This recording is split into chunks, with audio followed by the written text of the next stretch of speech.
est posée pour parvenir à une solution définitive à ce problème qui engendre les affrontements entre les peuples transhumants et les producteurs autochtones. Il faut renforcer l'information et la sensibilisation des acteurs impliqués dans la transhumance. C'est l'objet de cette rencontre interministérielle et les comités préfectoraux chargés de la question dans la région des Savanes. Donc il y a beaucoup de problèmes qui se posent en matière de transhumance. Le gouvernement a décidé de faire le tour du pays, région par région, pour rencontrer les comités préfectoraux de transhumance, pour échanger, discuter, appréhender les difficultés, les problèmes qui se posent, essayer de rechercher ensemble des solutions pour atténuer les effets négatifs de la transhumance. Et donc,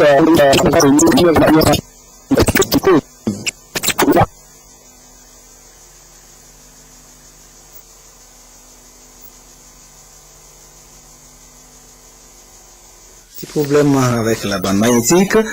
Nous reparlerons de toute façon de ce sujet dans nos prochaines éditions. Comment faire du secteur informel un moteur de croissance et de développement?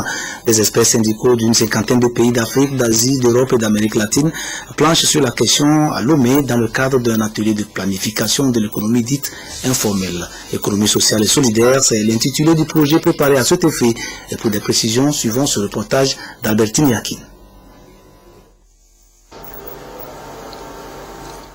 L'économie informelle, en proie à la pauvreté et à la dépendance dans de nombreux continents, est souvent confrontée à des problèmes de développement majeurs. Une préoccupation du monde syndical qui prône l'adoption d'une approche collective. Ceci en vue d'identifier les axes à travers lesquels les experts syndicaux peuvent travailler.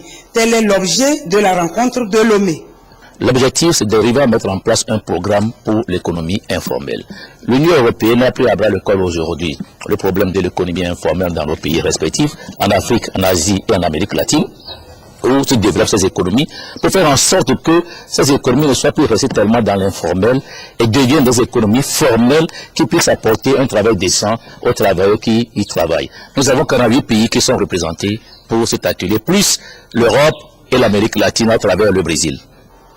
La coordination syndicale au développement de la Confédération syndicale internationale a souligné la similitude des difficultés rencontrées par les travailleurs du secteur informel. Comment construire un meilleur avenir pour les gens qui sont dans le secteur, à la fois pour leurs conditions de travail, mais aussi pour les questions de la santé de leur famille. Nous avons une informalisation du travail partout dans le continent et même dans le monde entier, suite à la globalisation, suite aux conditions de développement qui ne cessent de s'améliorer. Et c'est surtout les femmes et les enfants qui en sont victimes. La Confédération syndicale internationale CSI Afrique a déclaré que la pauvreté sur le continent africain s'est accentuée avec près de 50% de pauvres, 30% d'actifs au chômage ou aux emplois précaires. Parlant du secteur informel, l'une des filières de ce secteur est actuellement en voie de professionnalisation pour le grand bonheur de ses acteurs. C'est celle de la répétition des cours. Un réseau d'enseignants répétiteurs a été mis en place ces dernières années pour proposer aux parents qui le souhaitent des encadreurs formés et suffisamment outillés. Plus de 300 enseignants répétiteurs se sont ainsi inscrits dans ce réseau qui travaille en collaboration avec l'Agence nationale pour l'emploi. Une manière de sortir ces gens de l'ombre et de faire de leur travail une vraie profession. Pierre Soussoupo nous en dit plus dans cette enquête qu'il a réalisée pour nous. C'est un jeune groupe enclin à la recherche de l'excellence. Tout part d'ici, de ces 4 murs d'à peine 6 mètres carrés. Cela fait déjà 2 ans quand ces jeunes ont lancé les activités de cette agence de monitoring et l'un de leurs produits phares, les cours de répétition à domicile. Notre domaine phare, c'est l'éducation, où nous avons recruté des répétiteurs, plus de 300 environ, qui ont été formés et qui sont donc prêts que nous déployons sur le terrain par rapport aux demandes que nous avons dans chaque quartier. Donc les répétiteurs sont recrutés selon les quartiers dans lesquels ils sont et selon leur qualification. C'est un réseau bien structuré qui fonctionne à base d'un système informatique. Citopé est un agent de l'ANPE, Agence nationale pour l'emploi, et c'est elle, l'administratrice de la base des données. Nous avons une base de données pour répertorier et les enseignants et les apprenants. Donc, à chaque apprenant, nous affectons un enseignant en fonction de la matière et puis du lieu. Donc, si un apprenant est par exemple à Adéry, nous trouvons dans la base de données l'enseignant qui se trouve à Adéry et nous l'affectons à cet apprenant. En fonction des matières aussi, s'il s'agit de la mathématique ou du français ou bien de l'anglais, nous affectons selon la matière aussi. Plus de 300 enseignants répétiteurs ont déjà adhéré au réseau. Parmi eux, Dodi. Affecté dans cette famille, il s'occupe de la petite Pamela en classe de CM1 et son travail est bien apprécié. Avec MSIC, là, je trouve qu'il y a eu une amélioration avec cette agence. Avant, surtout en calcul, elle ne travaillait pas, mais maintenant, ça va mieux. Mariam est directrice de société. Pour sa remise à niveau, elle fait aussi recours au service du réseau. J'ai découvert l'agence avec la pub qu'ils ont faite dans la rue et je les ai contactés et j'ai pris la tâche avec le responsable. Et on a défini les thèmes du contrat et ça y est, on m'a envoyé un répétiteur. Et depuis, il n'y a pas de problème. Les zéros que j'avais en maths, mais là, ça s'est transformé en des 15, à des 17, voilà. Nous faisons notre boulot. À la fin du mois, l'agence nous appelle pour nous régler, c'est tout. La différence se situe surtout au niveau de la manière dont on confie le travail. Tout d'abord, nous, quand on n'était pas membre de l'agence, c'est nous qui cherchons. Maintenant, nous sommes là, c'est l'agence qui cherche et en trouvant, elle nous appelle, nous vont seulement pour remplir notre fonction. Retour à l'agence de monitoring. Pour comprendre comment se fait le déploiement des enseignants sur le terrain, le psychologue nous explique. On a remarqué que certains enfants ont une préférence pour certaines matières, mais pas d'autres. S'ils ont des préjugés par rapport aux mathématiques, par exemple, ils se disent que les mathématiques sont compliquées, là, je ne vais pas me forcer pour ça. Alors qu'en fait, ça a été un conditionnement. Il a juste appris qu'il a des préjugés par rapport aux mathématiques. Donc nous, on essaie de lui reconditionner à aimer les mathématiques. Et la plupart du temps, ça se passe parfaitement. Si l'enfant fait preuve d'une certaine volonté manifeste.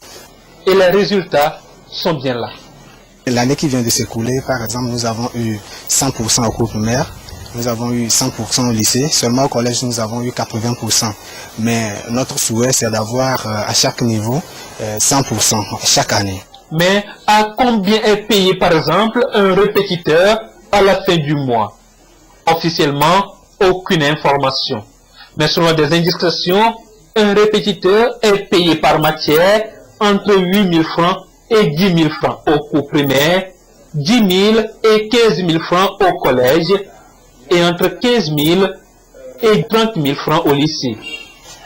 Et avec tout ce qu'il y a comme organisation autour de cette entreprise, Accroît comptant vers la professionnalisation du métier de répétiteur. À Kara, ce week-end, ce sont les nombreuses opportunités d'emploi qu'offre le domaine des technologies de l'information et de la communication qui ont été exposées à une foule d'élèves et d'étudiants rassemblés au palais des congrès de la ville. La rencontre qui a été animée par la société IPNet Service avait pour but de susciter chez ces jeunes de l'attirance politique. Nestor Mouzou. Certains de ces jeunes ont le statut d'étudiants, d'autres sont des élèves. Tous sont à l'école des technologies de l'information et de la communication. Ils sont environ 300 à bénéficier de cette formation qui les oriente vers la recherche de l'emploi. Ils doivent cet atelier à un cadre de la préfecture de la COSA. Aujourd'hui, les meilleures opportunités de l'emploi se trouvent dans les nouvelles technologies de l'information. Il serait quand même bien que ces étudiants et ces élèves en fin de cycle de lycée s'informent et découvrent les nouvelles méthodes de formation. Parce que généralement, quand vous prenez la région, on est toujours dans la théorie. Ils n'ont pas d'informations sur les nouvelles formations qu'il faut. L'informatique, son rôle, l'Internet, son rôle, ils ne sont pas suffisamment outillés. Le temps de cette formation a été un temps très utile pour les participants. Ils comptent se servir des connaissances mises à leur disposition pour mieux se prendre en charge. Nous avons appris beaucoup de choses et ce que je peux dire, que j'ai retenu, c'est comment saisir les opportunités d'emploi, comment saisir cette source inépuisable qui est l'informatique pour pouvoir avoir le marché d'emploi. Et donc, il nous a demandé de prendre des risques parce que nous, jeunes aujourd'hui, nous ne voulons pas prendre des risques. Donc, on nous a donné des outils nous permettant de pouvoir prendre les risques et ce qui pourra nous aider à mieux se gérer nous-mêmes. Parce que nous attendons toujours du gouvernement. C'est le cabinet IPNET Expert qui s'est occupé de la formation. À la fin de l'atelier, des manuels de cours dénommés Sésame du 21e siècle ont été distribués aux participants pour qu'ils continuent de s'informer et de se former chez eux sur les opportunités qu'offrent les technologies de l'information et de la communication. L'autre dossier du jour nous amène cette fois dans les rues de Lomé. Il y a quelques jours, un communiqué conjoint de la mairie de Lomé et de la préfecture du Golfe informait les occupants des abords des boulevards nouvellement construits qu'ils avaient jusqu'au 15 février pour libérer les lieux. En effet, il a été constaté qu'à chaque fois qu'une nouvelle route était ouverte dans la capitale, des étalages de petits commerçants, des kiosques, des ateliers de vulcanisateurs et autres fleurissaient sur le trottoir, rendant la circulation des piétons difficile. Certains bars vont jusqu'à se servir des terre-pleins centraux comme terrasses. Les nombreux rappels à l'ordre n'ayant produit aucun résultat jusqu'ici, les autorités municipales semblent donc avoir décidé de changer de méthode. Des sanctions pourraient être prises à l'encontre des contrevenants. Lesquels? État des lieux et réponse dans ce reportage signé Nathalie Panégué. Dans la ville de Lomé, les trottoirs aux abords des boulevards nouvellement construits sont visiblement occupés par des étalages, des bars et des kiosques. Ces installations anarchiques sont illégales et entravent la libre circulation des usagers de la route, surtout les piétons. À midi comme ça, si on sort là, les trottoirs sont tellement surchargés avec les motos qui sont garées. Et puis parfois on est obligé d'emprunter un peu la chaussée avant de passer. Puis il y a aussi les bonnes femmes qui vendent au bord. Par exemple là, il y a une femme qui vend des noix de coco. Et ça bloque tout, ça bloque tout. En fait, la route, elle est tellement restreinte qu'il y a assez d'espace tout au bord de la route. Donc là, c'est un laisser-aller pour les usagers des trottoirs d'occuper, de poser leurs marchandises et faire des choses. Et puis de deux aussi, il y a aussi la pose des panneaux d'indication. Parfois, bon, c'est anarchique. Les revendeuses, en utilisant au bord de la rue pour vendre leurs choses, et nous les piétons en marchant, pour céder les véhicules, les motos, tout ça là, on ne va pas pouvoir avoir assez de place pour passer. Donc ça peut causer un accident. Vu les dangers auxquels s'exposent les usagers, y compris les occupants, la mairie de Lomé tente d'assainir ses voies publiques. Dans un communiqué en date du 31 janvier, les présidents des délégations spéciales de la commune de Lomé et de la préfecture du Golfe invitent tous les occupants de ces zones à libérer les lieux. Quand vous consultez les rapports du ministère de la Sécurité, vous voyez les accidents chaque jour qui s'opèrent sur la route. L'une des causes, c'est l'encombrement des voies publiques. En dehors de cette insécurité pour la circulation, nous avons aussi une insécurité civile elle-même. Cette occupation anarchique, cette occupation incontrôlée compromet à la sécurité civile.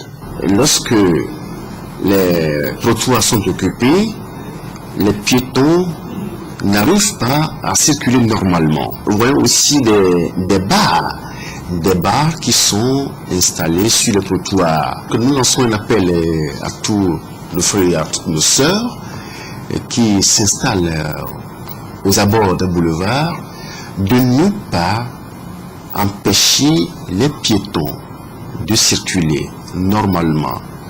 Et ces derniers ont aussi le droit de circuler. Donc nous avons le devoir de faire en sorte que vraiment les voies soient bien dégagées. Délai de rigueur 15 février 2014. Passé cette date, la direction des services techniques de la voirie procédera à la saisie des biens. Donc à partir du 15 février, comme le communiqué le dit, la municipalité et la préfecture passeront naturellement à l'acte. Le schéma, c'est que avec ce communiqué, qui est en quelque sorte une mise en demeure de façon générale, il y a des descentes sur le terrain. Déjà, des voies sont ciblées. Avant toute installation de vente aux abords d'une voie publique, le mieux serait donc de s'adresser à la mairie ou à la préfecture pour obtenir une autorisation. Ces deux services sont les seuls qui identifient les endroits indiqués pour d'éventuelles activités génératrices de revenus. La situation en Centrafrique, pour passer à l'étranger, le résidu des forces de la Séléka qui, dans sa fuite de Bangui, s'était emparé de la ville de Sibut dans le nord du pays, a dégagé les lieux. Dès que les forces internationales françaises et africaines ont pointé le bout de leur nez, ces rebelles qui ont semé la terreur dans la ville 2 semaines durant, faisant fuir les habitants, ont pris la poudre d'escampette pour se réfugier dans la forêt. Sibut libéré, les populations civiles reviennent progressivement et la vie reprend tant bien que mal dans une ville traumatisée portant encore les stigmates de la rage des envahisseurs. Les blindés de l'opération Sangaris sont entrés sans rencontrer de résistance dans Sibut, à 180 km au nord de Bangui. Les ex-Séléka qui tenaient la ville et négociaient un possible cantonnement ont préféré fuir. Sibut a été pris à 7 h du matin, sur une action à peu près de 2 heures. À signaler sur zone pas grand chose puisqu'il n'y avait plus de Séléka, ils étaient partis dans la nuit. Quelques habitants en profitent pour piller et détruire méthodiquement les biens des musulmans. Accusés d'avoir aidé la rébellion, ceux-ci ont préféré abandonner leur maison et fuir. Les militaires français interviennent pour faire cesser les vengeances. Les enfants, eux, ont retrouvé sourire et insouciance. Le marché reprend lentement vie, même si les étals restent désespérément vides. Je suis très heureuse que les Sélékas soient partis et fière que les troupes étrangères soient venues pour nous. Les anti-Balaka, ces milices chrétiennes d'autodéfense qui arborent des colliers de gris-gris, sont sortis de la brousse. Ils regrettent de ne pas avoir eu assez d'armes et de munitions pour libérer seule la ville et empêcher les dernières exactions. Avant l'arrivée de Sangaris et Miska, il y avait tellement de tueries. Même ce matin, il y a eu des corps qui flottaient sur le fleuve. L'équipe de la Croix-Rouge se lance dans une macabre recherche et ne tarde pas à découvrir un corps échoué sur la berge. Les négociations intermaliennes vont reprendre. Le gouvernement du président Ibrahim Boubacar Keïta en a donné l'assurance à une délégation du Conseil de sécurité des Nations Unies venue relancer ce processus qui achoppait sur le choix du lieu de la poursuite de la table ronde. Les groupes armés Touareg veulent que les discussions se tiennent à Ouagadougou, là où elles avaient commencé.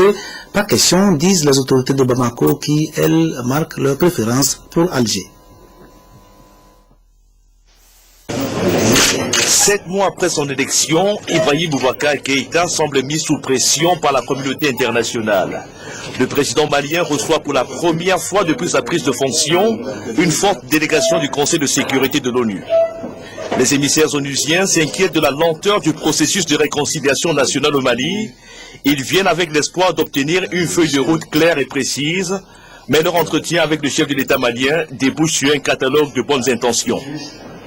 Le président nous a bien dit qu'il était dans une logique de dialogue et absolument pas de confrontation. Il veut trouver une solution politique et il veut une paix, finalement, le dit-il, pour toujours. Il ne veut pas qu'il y ait des crises récurrentes. Il veut donc trouver une solution, travailler en profondeur.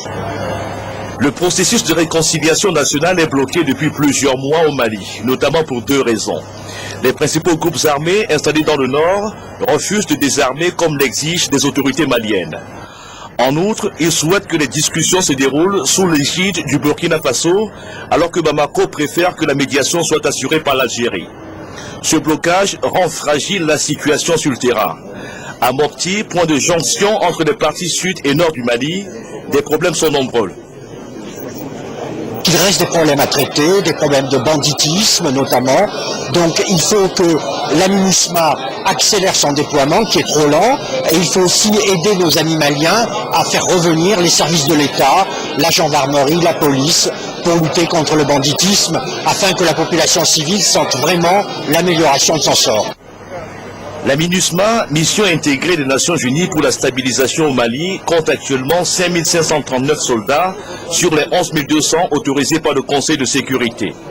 Pour la délégation onusienne, l'arrivée des troupes complémentaires ne pourra se faire sereinement que si un dialogue national inclusif est mis en place au Mali.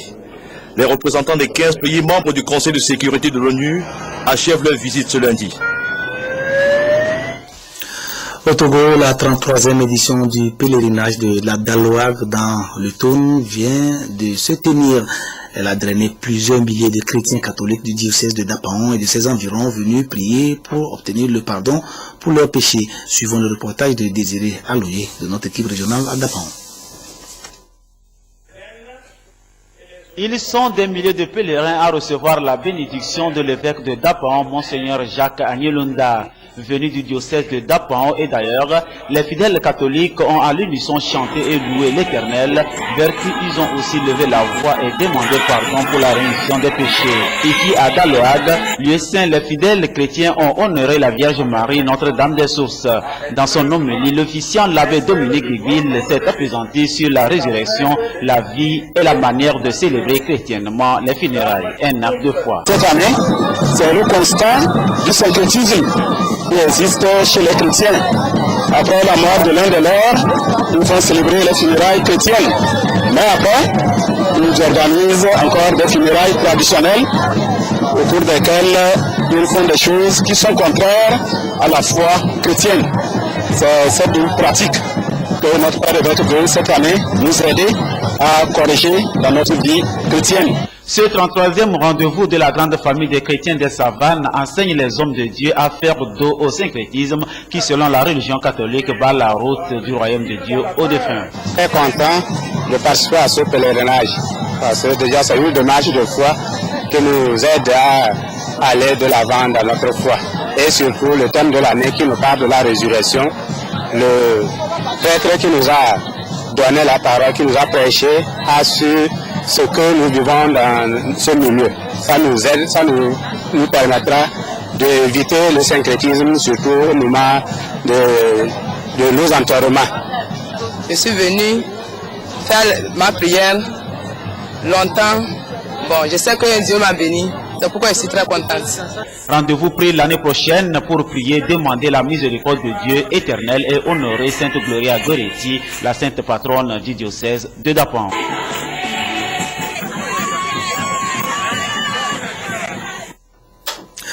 Le tissu pagne sera l'une des grandes attractions des festivités du 54e anniversaire de l'indépendance du Togo en avril prochain. Une foire dénommée Le Pagne en Fête sera organisée à cette occasion par la Chambre de commerce et d'industrie du Togo pour célébrer ce produit qui a fait la renommée de notre pays et le mythe des Nana Benz. La manifestation devra surtout replacer notre pays au centre des échanges commerciaux liés au pagne. L'événement a été officiellement mis sur orbite cet après-midi lors d'une cérémonie dont Prudence Zinsou nous fait le compte rendu. Le pagne sera célébré du 22 au 29 avril prochain à Lomé avec des manifestations pour relancer son commerce et lui redonner sa valeur d'antan.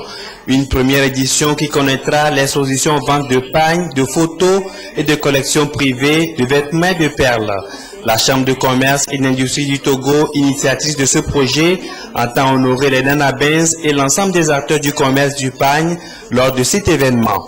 La Chambre de commerce veut redorer le blason de la femme africaine, la beauté de la femme africaine qui porte le pagne. Et le pagne, nous avons remarqué que c'est un moyen de communication. Bien sûr, nous l'utilisons pour nous habiller, mais aussi le pagne est un moyen de communication. Nous voulons organiser cet événement pour donner, renforcer l'intégration économique de nos régions. Durant plusieurs années, le pagne a soutenu l'économie du Togo et a fait de Lomé une référence pour la qualité des pagnes. Mais aujourd'hui, le constat est clair. Lomé a presque perdu sa capitale de pagne. Cette initiative pourrait corriger le tir. Je crois que cette fois va apporter beaucoup de choses pour la relance et la vente de tissus pagne du marché togolais. Cet événement capital, en dehors de son aspect de valoriser le pagne dans toute sa dimension, permettra également de booster l'économie du pays. À travers le pagne, en fait, l'occasion nous est donnée de montrer notre reconnaissance à ces femmes qui ont tant œuvré pour notre économie, mais également aux hommes et aux structures qui les ont soutenus dans leur activité. Je puis vous assurer que le gouvernement ne ménagera aucun effort pour soutenir et aider à faire pérenniser cet événement dont les objectifs cadrent bien avec nos priorités, à savoir booster la croissance économique du pays. Selon les responsables de la Chambre de commerce et d'industrie du Togo, l'événement Pagne en fête sera également organisé dans les autres villes de l'intérieur du pays. Les résultats du Loto Sport du jour, pour finir, les numéros gagnants sont les suivants: 5, 9, 11, 14, 19, 25, 32, 36, 38, 41, 43, 47, 48, soit 13 matchs nuls. La revue des valeurs citoyennes de ce soir a pour thème le sens de la citoyenneté, un magazine qui vous sera présenté dans quelques instants par Joseph Amégan. Les sports à 21h avec Alfred Kolani. Avec Alfred Kolani. Merci de nous avoir suivis. Voici le rappel des titres. La poursuite de la tournée des autorités gouvernementales togolaises dans les zones de transit des Bouvier-Peul et de leurs troupeaux pour apaiser les tensions et appeler à une cohabitation pacifique avec les populations agricoles. Le métier de répétiteur qui sort de